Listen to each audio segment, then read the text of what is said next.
ایک مرتبہ ایک بوڑھا آدمی نیو یارک کی ایک سڑک کے فٹ پاتھ سے ٹکرا کر گر پڑا۔ ایمبولینس آئی اور اسے اٹھا کر ہسپتال لے گئی۔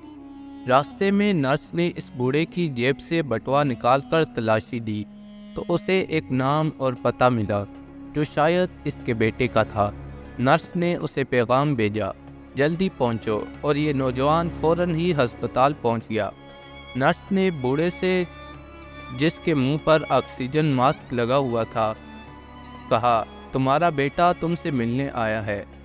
تیز اثر دواؤں کے زیر اثر ہوش میں آئے ہوئے بوڑھے نے ہاتھ بڑھایا اور نوجوان نے بڑھ کر تھام لیا۔ یہ نوجوان مسلسل 4 گھنٹے تک اس بوڑھے کے پاس رہا اور شفقت سے بوڑھے کا ہاتھ تھامے بار بار گلے لگاتا رہا اور بوڑھے کی تیمارداری اور حوصلہ افزائی کرتا رہا۔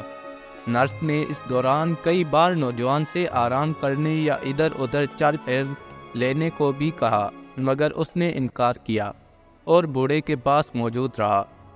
صبح کے وقت اس بوڑھے کی وفات ہو گئی۔ اس نوجوان نے نرس سے پوچھا، یہ بوڑھا آدمی کون تھا؟ نرس نے حیرت سے کہا، کیا یہ تیرا باپ نہیں تھا؟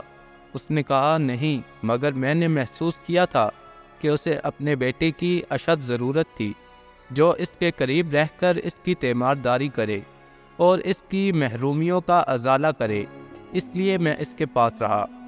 محتاج اور ضرورت مند کے ساتھ اچھائی ضرور کیجیے، یہ اچھائی ایک دن آپ کے پاس ایسی جگہ سے واپس لوٹ کر آئے گی جو آپ کے وہم و گمان میں بھی نہیں ہوگی۔